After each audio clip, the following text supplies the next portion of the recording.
तिमिरान्धस्य ज्ञानञ्जनशलाकया चक्षुरुन्मीलितं येन तस्मै श्रीगुरुवे नमः।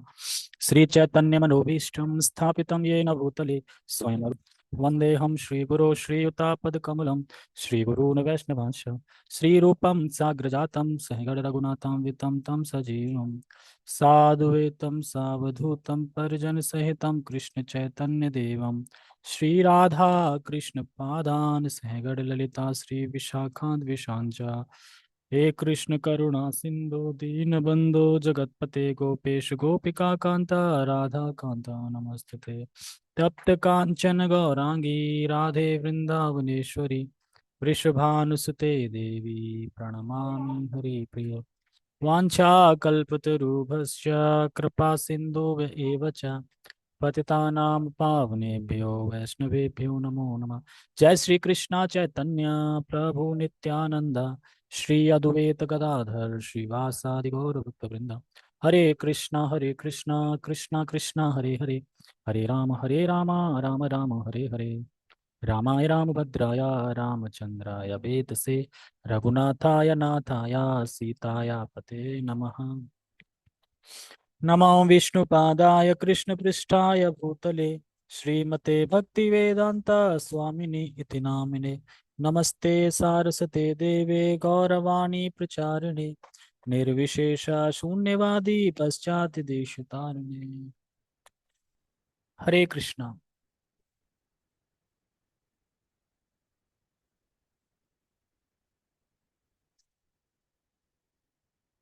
यानी ये टाइम सही नहीं है, इस टाइम पे कोई नहीं आ पाता है ना।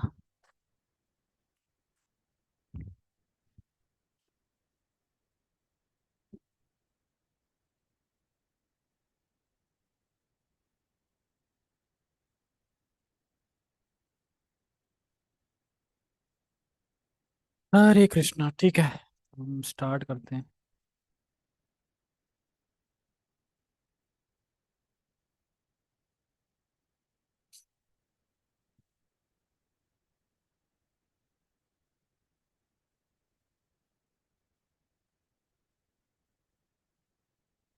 देखिए, हम वैष्णव सदाचार पढ़ रहे हैं और हम इसमें अतिथियों का आदर सत्कार, ये तो हमने पढ़ लिया था ना। हाँ,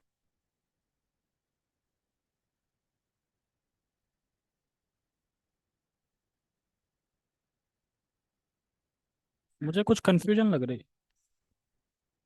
कल हम पढ़ रहे थे जीवन पद्धति निर्वाह। हाँ, कि हमें, अगर हम भक्त हैं तो हमें क्या क्या कार्य नहीं करने चाहिए। जिसमें पहला था भौतिकतावादी लोगों का संग। दूसरा था ऐसी कोई भी बात जिसका संबंध श्री कृष्ण से ना हो। तो ये सब चीजें बता रही थी कि हमें नहीं करना चाहिए। इसके बाद समर्पण आया था। समर्पण समर्पण के बाद ये फिर आ गया अतिथियों का आदर सत्कार।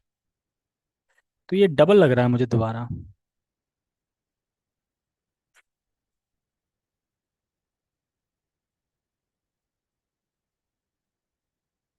शोक, वरिष्ठ व्यक्तियों की सेवा, अन्य जीवों की सेवा, पुत्र प्राप्ति, संस्कार, अ, वरिष्ठ व्यक्तियों की सेवा।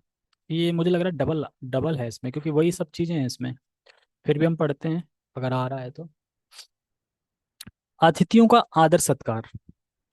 घर आए अतिथि की जितनी संभव हो उतनी सेवा करनी चाहिए। गृहस्थ आश्रम के लिए यह एक विशेष नियम है। अतिथि देवो भव, पढ़ लिया ना ये वैसे। जिन लोगों के पास रहने के लिए उचित स्थान नहीं है तथा खाने के लिए अन्न नहीं है, ऐसे निर्धन लोगों के लिए गृहस्थ आश्रम में स्थित व्यक्ति ही एकमात्र सहारा है। अतिथि सत्कार का अर्थ है मीठे शब्दों से स्वागत करना, बैठने के लिए आसन तथा जल अथवा भोजन भी प्रदान करना। शास्त्रों के अनुसार जब अतिथि असंतुष्ट होकर चला जाता है तो वह अपने साथ उस ग्रस्त के पुण्य भी लेकर चला जाता है तथा स्वयं के पाप पीछे छोड़ जाता है। ये तो बड़ा डेंजर है। अगर कोई, शास्त्रों के मत है कि कोई ग्रस्त के घर कोई अतिथि आया और वह खुश नहीं हुआ, असंतुष्ट रह के चला गया, मैंने बोला था पनीर की सब्जी बनाना पर नहीं बनाई, असंतुष्ट होके चला गया वो, तो उसके पाप वहां रह जाएंगे, वो आपके पुण्य होंगे वो ले जाएगा सब। इतना बड़ा वो है। इसी असंतुष्ट किसी चीज से भी हो सकता है। ऐसा कौन मतलब किस लेवल पे पूछ रहा है, कौन गरीब है? तो उनके लिए कुछ और होगा ना, उनके लिए गरीब भी ऐसा होगा जो इसकी कामना ही नहीं करेगा ना, पनीर की कामना ही नहीं करेगा, क्योंकि पनीर वो समझता है वो तो हाई फाई लोगों के लिए है। तो वो कामना ही नहीं करेगा, वो कामना ऐसी जगह ही करेगा ना जहाँ पे पता है कि हाँ उनका स्टैंडर्ड है। आजकल तो गरीब गरीब लोग भी बाइक दे रहे हैं शादियों में ना, गरीब गरीब लोगों को भी बाइक मिलती है शादियों में, ये सब चीजें हैं। तो वही है। तो कहने का मतलब है वो असंतुष्ट रह गया अगर, तो ऐसा। शास्त्रों के अनुसार प्रत्येक भोजन के पूर्व ग्रस्तों को साधु के समान भिक्षुक अतिथियों को भोजन देने का प्रयास करना चाहिए। इसीलिए बोलते हैं ना कि 3 बार आवाज लगाओ बाहर, कोई भूखा है, कोई भूखा है, कोई भूखा है। और जब कोई आ जाए निकल के, हाँ मैं भूखा हूँ, तो उसको दे देना चाहिए प्रसाद, है ना।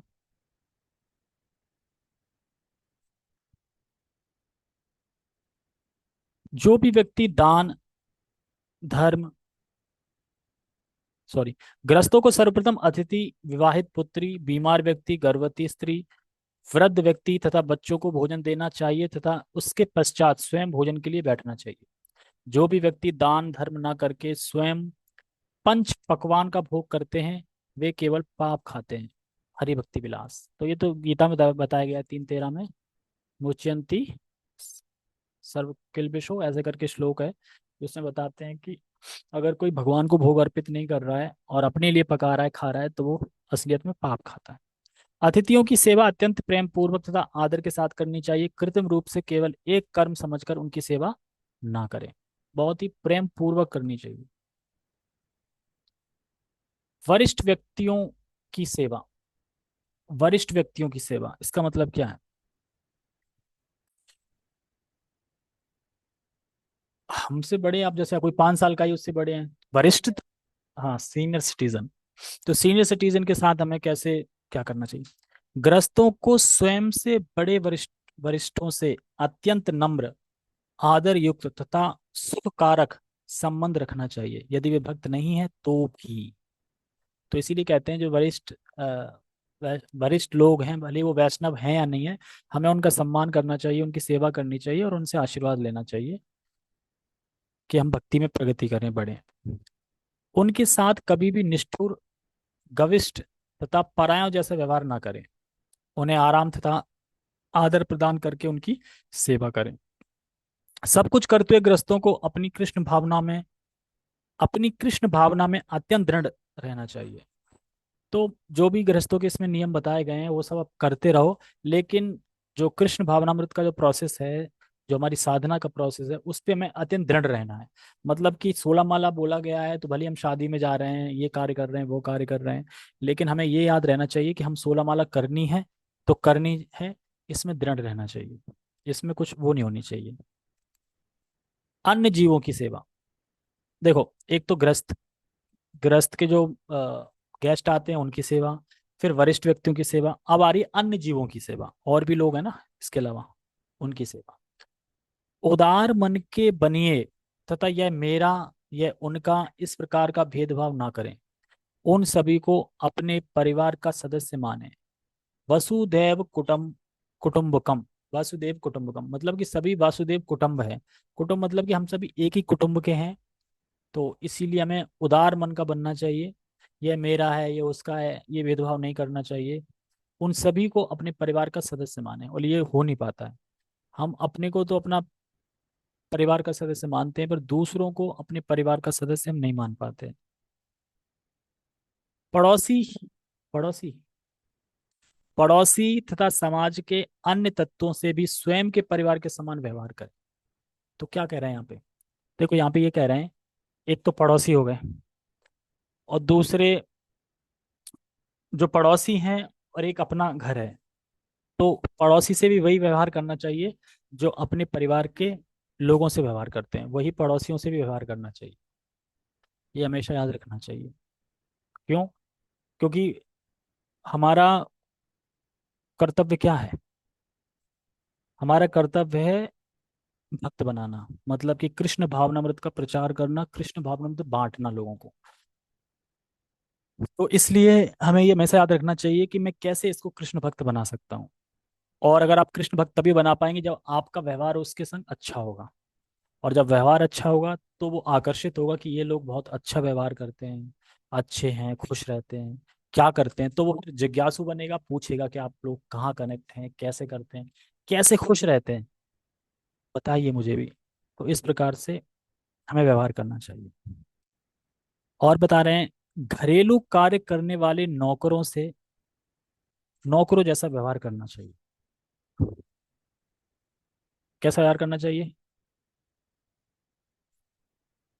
घरेलू कार्य करने वाले नौकरों से स्वयं के बच्चों के समान व्यवहार करें। कोई कर सकता है? अगर कोई किसी घर, कोई बड़ा घर है, अब उसने नौकर चाकर रख लिए हैं, तो उन नौकरों से ऐसा व्यवहार कर सकते हैं कि जैसे अपना बच्चा है वैसा व्यवहार? क्या?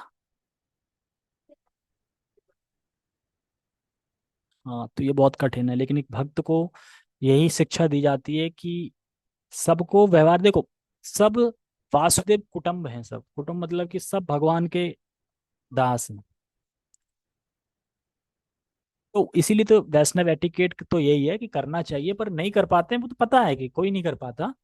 लेकिन फिर भी भक्तों में फिर भी विशेष और लोगों से अगर कंपेयर करें तो भक्तों में फिर भी ठीक है। भक्तों में मतलब फिर भी केयर वगैरह करते हैं। जैसे धाम वगैरह जाओ, बच्चे जाते हैं साथ, तो उनकी केयर करते हैं। ऐसा नहीं है कि बिल्कुल ये बच्चा मेरा नहीं है तो इसको हटाओ, ऐसा व्यवहार नहीं करते हैं। आगे अगर कोई लाइन में लग रहा है खाने के लिए तो आगे लगा भी लेंगे लाइन में। तो इतना मतलब गलत व्यवहार नहीं करते, ठीक करते हैं, लेकिन इतना भी नहीं कर सकते कि स्वयं अपने बच्चों के समान व्यवहार करें। सो वो भी नहीं कर पाते, ये बात सही है। पशुओं, कीड़ों, जंतुओं इत्यादियों की हत्या दबादब करें। जितने भी कीड़े, जंतु, मच्छर इत्यादि हैं, उनको मार के, क्योंकि अब वो डेंगू फैला रहे हैं ना, डेंगू फैल जाएगा, डेंगू हो जाएगा, तो फिर हम साधना कैसे करेंगे? इसलिए मच्छर को मार दो। एक आचार्य हुए, सनातन गोस्वामी।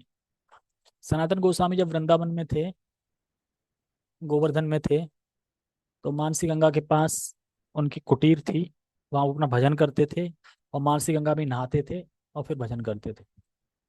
तो उनसे इतने आकर्षित हो गए शिव कि बड़ा आनंद आने लगा उनको, उनके संग है ना, रहना, ये सब करना।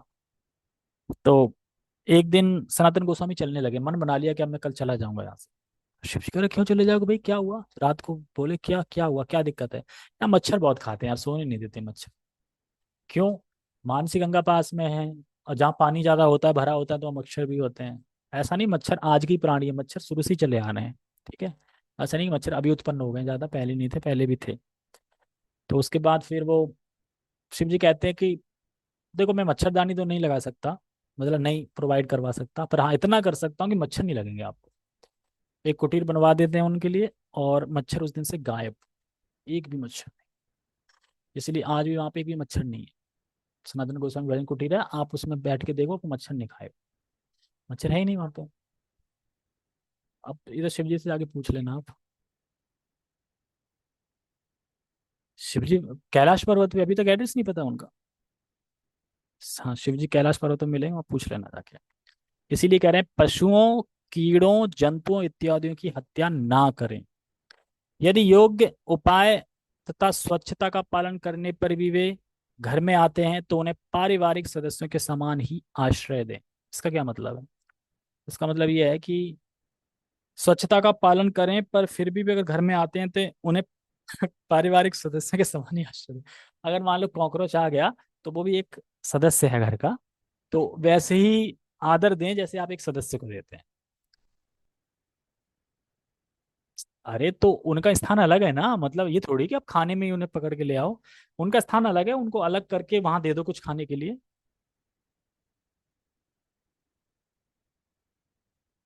क्यों यार, कॉकरोच भी तो भगवान का जीव है, अंश है इतनी।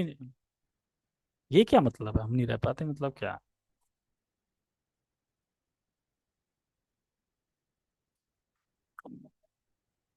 हाँ तो भगाओ, भगाने के लिए किसने मना करा? मारने के लिए मना है? भगाने के लिए थोड़ी मना है, भगाने के लिए तो आप जो उपाय कर सकते हैं करो। लेकिन यहाँ पे तो कह रहे हैं कि पारिवारिक सदस्यों के समान ही उसे आश्रय दें। आश्रय दें मतलब कि कहीं ऐसा घर बनवा दें उसके लिए कि वो गटर वटर में बनवा दें, वहां वो रहे आराम से। आश्रय देना उसको। और आश्रय दे ही रहे हैं आप, वो घर में रह रहे हैं ना। अब घर में रह रहे हैं तो आश्रय तो दे ही रहे हैं ना, आप तभी तो घर में रह रहे हैं वो। आश्रय तो ना चाह के भी दे रहे हैं। और पशुओं को पालतू बनाकर घर में ना रखें। खरगोश, डॉग, इन सबको पालतू बनाकर घर में ना रखें। क्यों? क्योंकि घर अशुद्ध रहता है, वो कहीं भी बाथरूम कर देते हैं, फिर धोते थोड़े ही।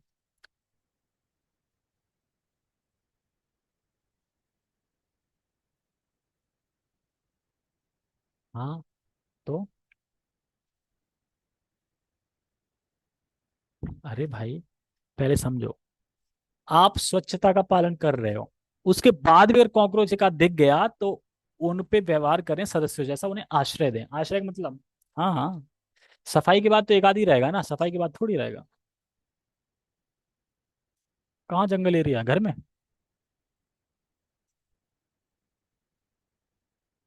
हाँ तो वो तो होते ही घर में, क्या करें कॉकरोच का, क्या कर सकते हैं, मार तो सकते नहीं है उनको, अब क्या कर सकते हैं।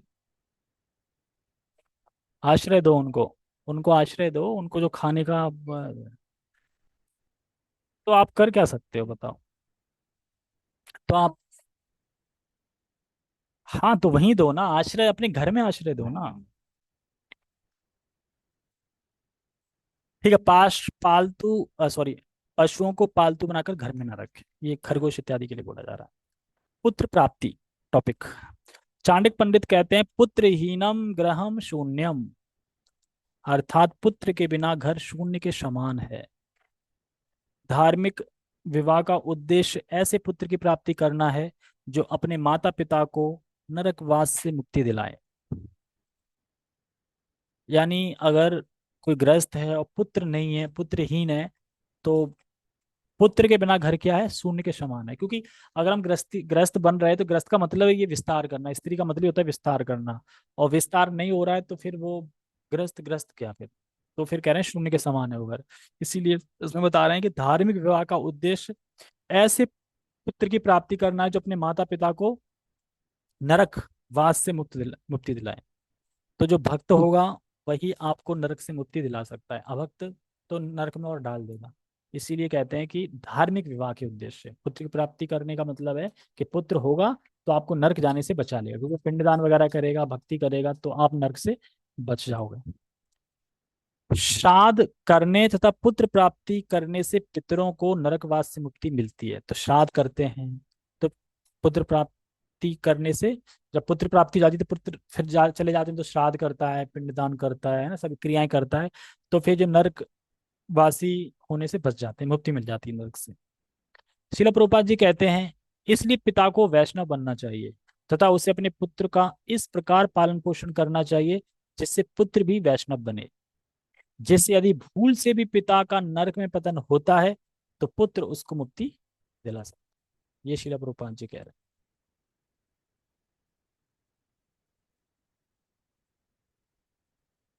वास्तव में यदि पालक वैष्णव हो तो उनके उद्धार के लिए उन्हें पुत्र की आवश्यकता नहीं होती है। वे केवल वैष्णव तथा भगवान कृष्ण की कृपा पर आश्रित रहते हैं तथा अंत में भगवत धाम प्राप्त करते हैं। तो यहाँ बता रहे हैं कि वास्तव में पालक वैष्णव हो तो उनके उद्धार के लिए पुत्र की आवश्यकता नहीं है।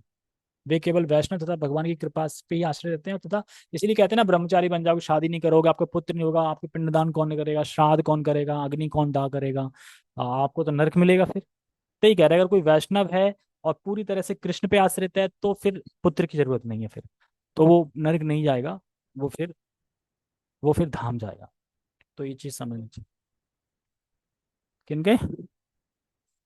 हाँ, संस्कार।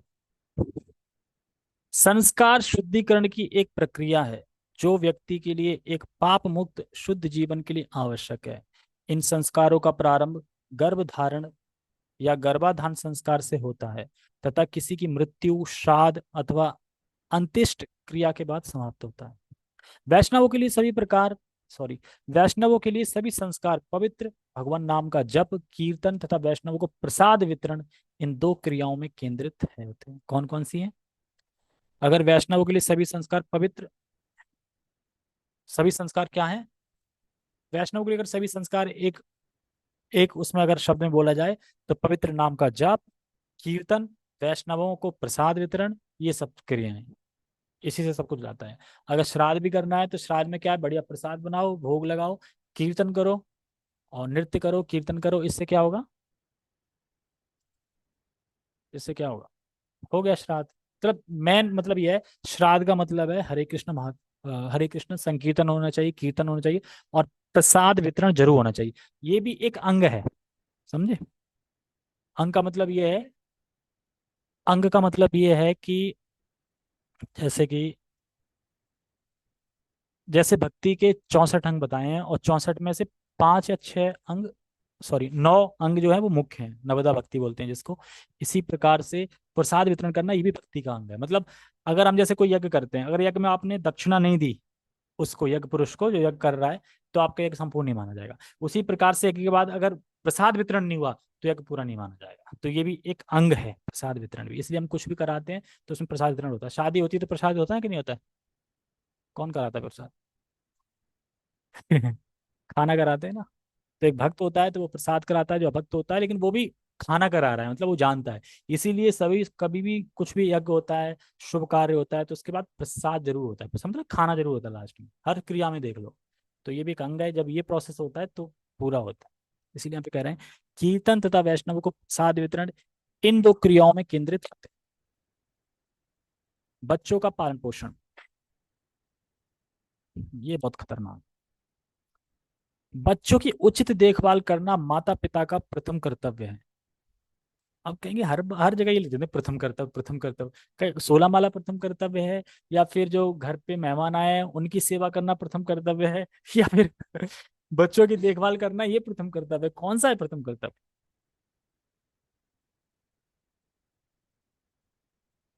अगर घर पे अतिथि आया है तो प्रथम कर्तव्य क्या है? उसकी सेवा करना। अतिथि नहीं है घर पे, पुत्र को किसी चीज की दिक्कत है, कुछ भी है, तो वो कर्तव्य है। कोई नहीं, माला कर रहे हो तो प्रथम कर्तव्य माला है। वैसे तो माला तो है ही। देखो माला इसीलिए इस टाइम से बताई गई है, 4 से 6। 4 से 6 में तो संसारी दुनिया शुरू नहीं होती ना। संसारी दुनिया शुरू कब होती है? उठने के बाद, मतलब जब संसार जगता है, सूर्य उगता है, तब शुरू होता है सारा कुछ। मेहमान आना, बच्चों का स्कूल भेजना, ये सब करना, ये सब काम कब स्टार्ट होते हैं? जब सूर्य उग जाता है। माला तो पहले ही करनी है ना। माला तो आपने पहले ही कर ली, तो वो तो पहले ही काम हो गया ना। बाद में कोई डिस्टर्बेंस है ही नहीं। लेकिन अब जो माला छोड़ देते हैं, कर नहीं रहे, वो सोचें भाई कि आप तो अब ये करें कि माला करें, क्या प्रथम कर्तव्य है? प्रथम कर्तव्य तो वही है जो गुरु ने आदेश दिया है, वो है 16 माला का जप, 4 नियम का पालन। ये गुरु ने बोला है और ये मुझे करना है, इस तरीके से। इससे अच्छे समाज का निर्माण होगा तथा सर्वत्र सुख शांति होगी। अपने बच्चों के आध्यात्मिक विकास पर ध्यान देना माता पिता का प्रमुख कर्तव्य है। तो हमें देखना चाहिए कि हमारा बच्चा कितना पढ़ रहा है, कैसा पढ़ रहा है, कोई गलत आदतों में तो नहीं जा रहा है। ये सब चीजें हमें ध्यान देनी चाहिए, नोटिस करनी चाहिए, मतलब ध्यान देना चाहिए। ये भी कर्तव्य है। ऐसा नहीं है कि अब हम भक्ति कर रहे हैं और बच्चों पे कोई ध्यान ही नहीं दे रहा है, वो पता चले डाकू बन गया वो धीरे धीरे, पता ही नहीं चला, ध्यान ही नहीं दिया। तो ध्यान भी देना है क्या, कैसे क्या कर रहा है, इस तरीके से। प्रेम तथा नियम अनुशासन, इनकी सहायता से पालक अपने बच्चों को उचित प्रशिक्षण दे। चाणक्य पंडित कहते हैं, लाल येत पंच वर्षणी दशा वर्षणी तांडेत, अर्थात 5 वर्ष तक बच्चों से प्यार दुलार करें, 10 वर्ष तक की आयु तक डांट एवं मार, बच्चों को मारना से नियंत्रित करें, 15 वर्ष तक केवल दबाव रखें, और 16 वर्ष के उपरांत बच्चों से मित्र की तरह व्यवहार करें। तो ये एक बताया गया है। 5 वर्ष तक तो प्यार दुलार, मेरा लालू, सोना मोट, जो भी बोलते हैं, सोनू मोनू जो भी बोलते हैं, ठीक है। जब 10 वर्ष की आयु तो डांट सकते हैं थोड़ा ना, चनकटे दे सकते हैं, डांट सकते हैं थोड़ा, ताकि हो जाए। और इसके बाद 15 वर्ष तक, और 15 वर्ष का जब हो जाए तो फिर उससे क्या करना चाहिए? मित्र की भांति उससे दोस्ती कर लेनी चाहिए। क्या हुआ? हाँ? तो बुलाया क्यों नहीं तुमने? खाना बाद में खा लेते। मत क्या? मैं तो साढ़े फिर इस बार टोपा लीरा में तो पढ़ूंगा ना बस। तुम्हारी मर्जी है, मैं क्या मैंने तो सबको मैसेज पहले ही डाल रखा है 7:30 का, तो उसके हिसाब से आपको चलना चाहिए ना। चाणक्य पंडित क्या कहते हैं? बच्चों की उचित देखभाल करना माता पिता का प्रथम कर्तव्य, इससे अच्छे समाज का निर्माण होगा, सर्वत्र सुख शांति होगी। ठीक है, 8 बज गए, हम शिला प्रभुपाद लीलामृत पढ़ के फिर समाप्त करते हैं, ठीक है। हरे कृष्णा। जगत गुरु शिला प्रभुपाद की जय। निताई निताई गौर प्रेमानंदे।